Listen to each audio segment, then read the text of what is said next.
But they left you the house, my aunt said, like it was a blessing, like I should be grateful. Like inheriting a rotting skeleton filled with secrets was some kind of honor. We were still in the funeral clothes when she said it. Her hands clutched a Tupperware full of leftover mac and cheese. Mine clutched the envelope from the lawyer, heavy, yellowed, and already covered in fingerprints. Your parents wanted you to have it, she said. It's a big deal. Yeah. It was a big deal. A 3-bedroom, 2-bath curse.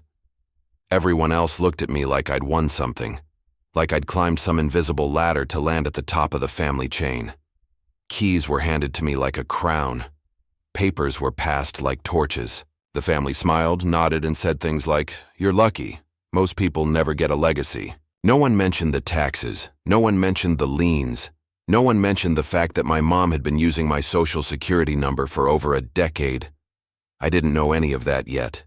Not then.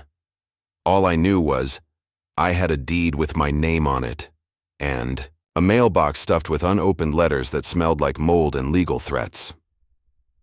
The first week after I moved in, I tried to convince myself it was salvageable. Paint, clean, patch the roof, rip out the shag carpet that hadn't been vacuumed since 1999.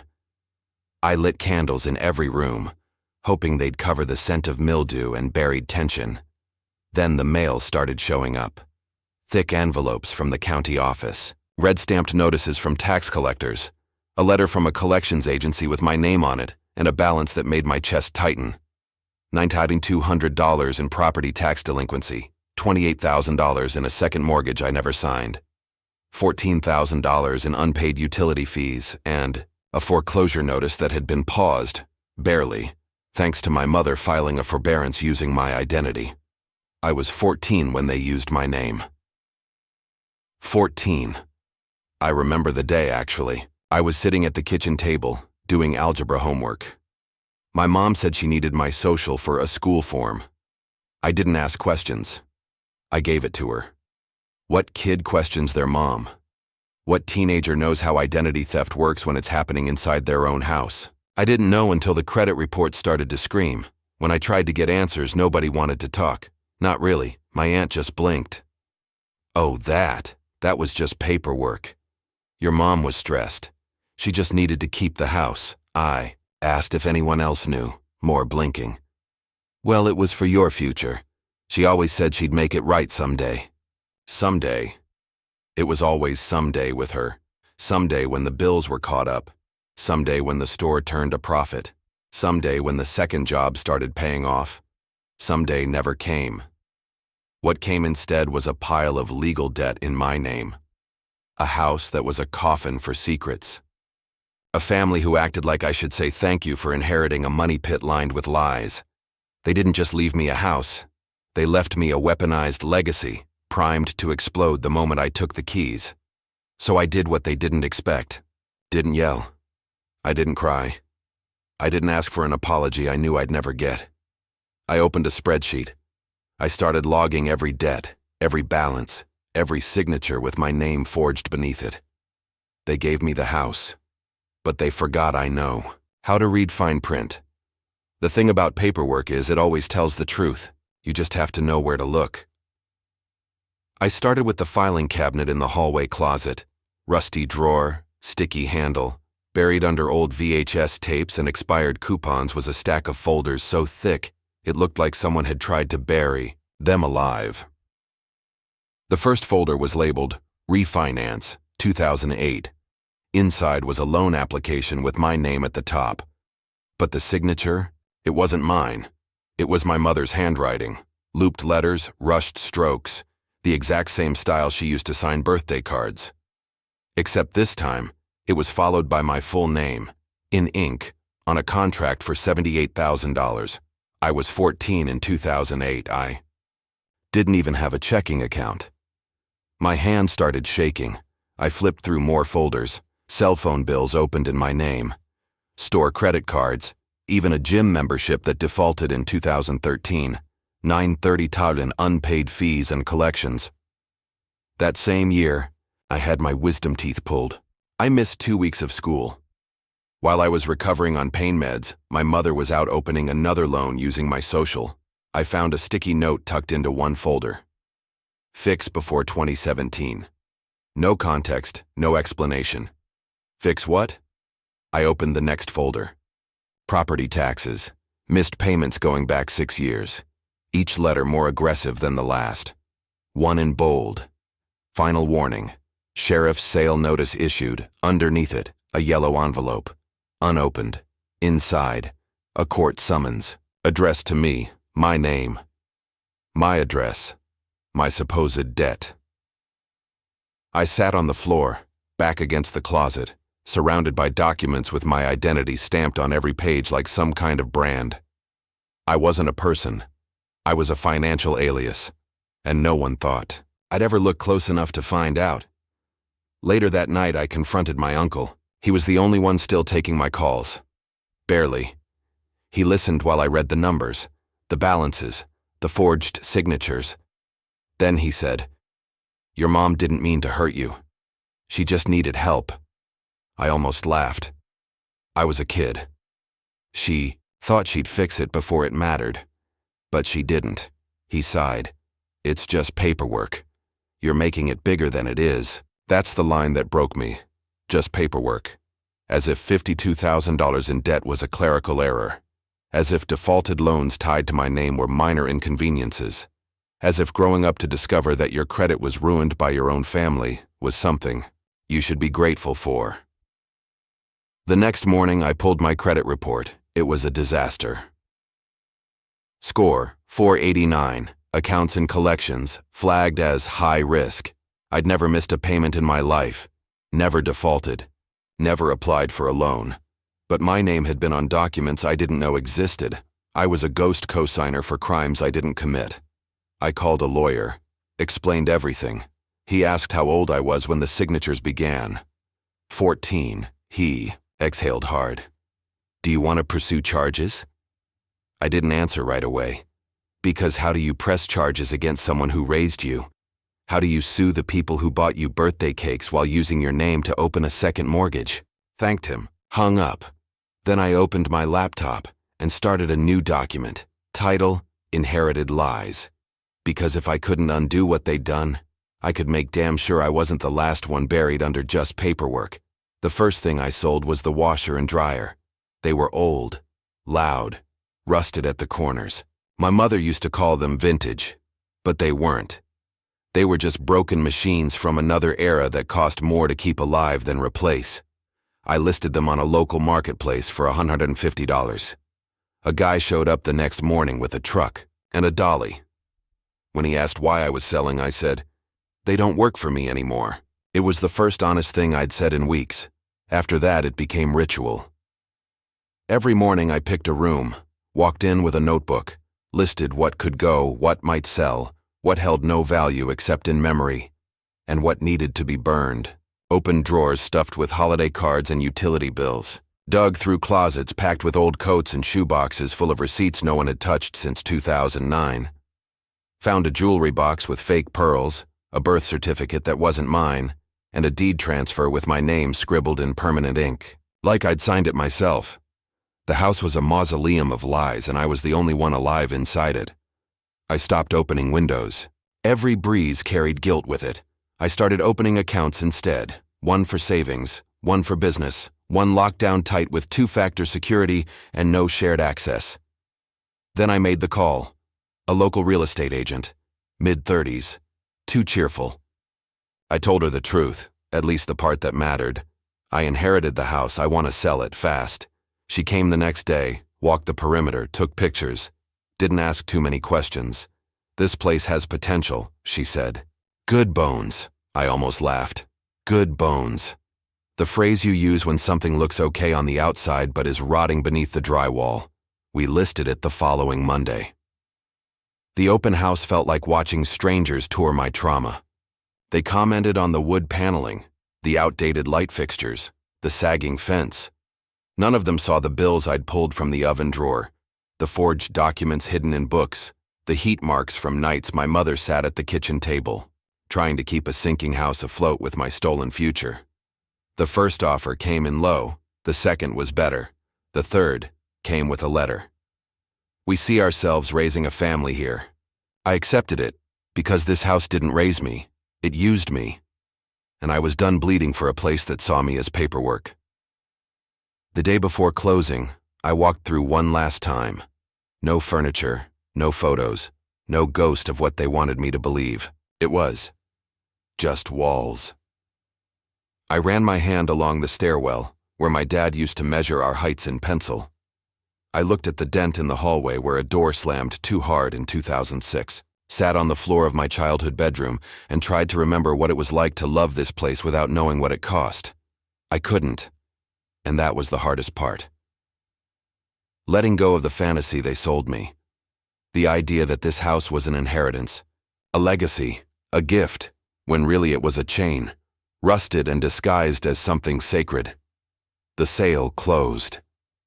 After fees and back payments, I walked away with just under $24,000, not a windfall, but a clean number. Enough to pay the lawyer. Enough to clear the final debts. Enough to do something they never expected. I used the last $2,800 to buy a domain. InheritedLies.com, a name, a mission, a warning. Because if they could turn my name into debt, I could turn their lies into a platform. And this time, the paperwork would be mine.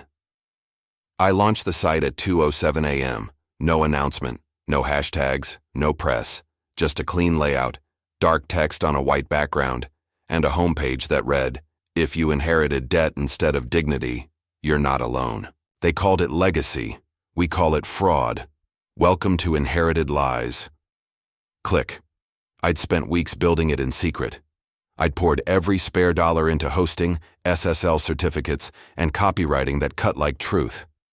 Underneath the surface was a toolkit, a downloadable credit recovery guide, a template for filing identity theft reports, step-by-step instructions on how to dispute unauthorized loans, a glossary for people who never thought they'd need to know what equitable estoppel or fraudulent inducement meant. It wasn't therapy.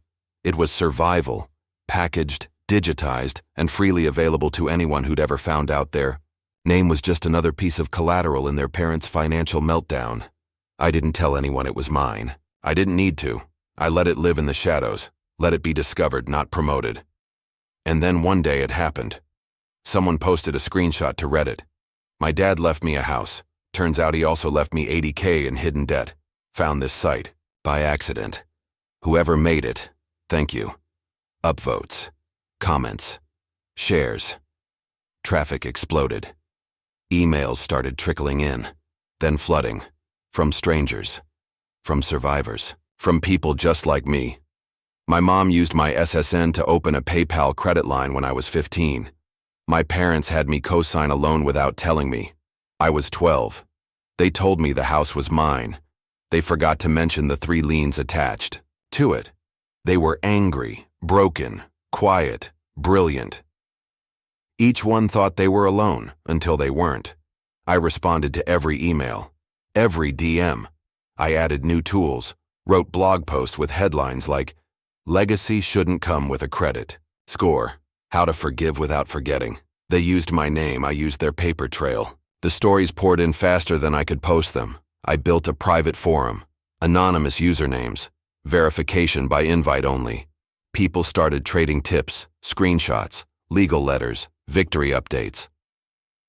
One day, someone messaged me from a university. Email. "I'm a law student, I want to help. Can I write for your site?"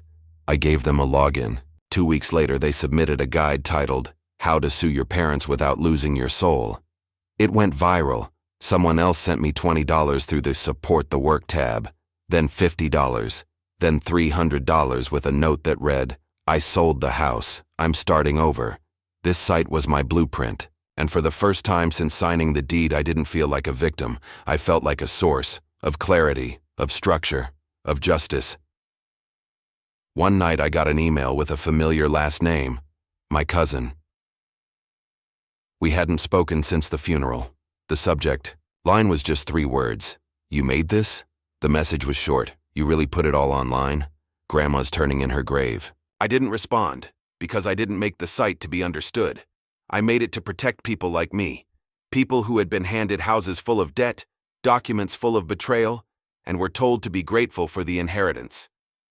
People who were done carrying secrets under the banner of family loyalty. They made me the beneficiary. But I made myself the architect of escape, of recovery, of reclamation. I didn't just sell the house. I turned it into a firewall. One that burns, lies before they bury someone else, and now, every time a new story hits the inbox, I open it like a lockbox. Because this isn't revenge, it's resistance, and it's just getting started. It started with a knock, not a text, not an email. A real physical knock on my apartment door, like something out of an old film. 3 slow thuds. Measured. Intentional. The kind you feel in your bones before your ears even catch it. Didn't move at first. Then I checked the peephole. My uncle, the same one who said, "It's just paperwork," the same one who didn't want to get involved, the same one who held the pen at the signing table when the second mortgage was stamped. He was holding a manila folder. I opened the door halfway. Left the chain on. He smiled like this was a family reunion. "Can we talk?" "Talk," I said, my voice flat as drywall. "Inside?" "No," he sighed, clearly rehearsed. "Look, I know things got out of hand, but people are upset." "Which people?" "The family." There it was. The family. The sacred collective. The guilt weapon. The umbrella term for people who hadn't lifted a finger unless it benefited them. "They're saying you've crossed a line," he continued. "That side of yours, it's airing things that don't need to be public." I didn't name anyone. You didn't have to. We all know who you're talking about. I stayed silent. He held up the folder. "This is from the estate lawyer. There's talk of revisiting the distribution. Some people feel you've damaged the family's image." I nearly laughed. Image. As if I was the crack in the wall instead of the light coming through it. He tried a softer approach. "No one wanted this. Your parents made mistakes, but you don't have to destroy what's left." "I'm not destroying anything," I said, eyes steady. "I'm documenting what was already broken." "So you're just going to keep writing? Keep publishing?" "Yes. Even if it ruins our name doesn't pay off debt. Our name doesn't fix my credit. Our name doesn't make what they did go away." He looked like he wanted to argue, but he didn't have anything real. Just generational shame in a folder full of thin threats. So I asked him a question. "Did you know they used my social?" He blinked. Once, twice, then finally, softly. We all knew something was off. But we didn't think it would matter. That was the first honest sentence I'd heard from anyone. I nodded. Calm. "It didn't matter. Because it wasn't your name on the loan." He handed me the folder. I didn't take it. "I've moved on," I said. "You should too." "Is this really how you want to be remembered?" I smiled, cold and clean. "I don't want to be remembered.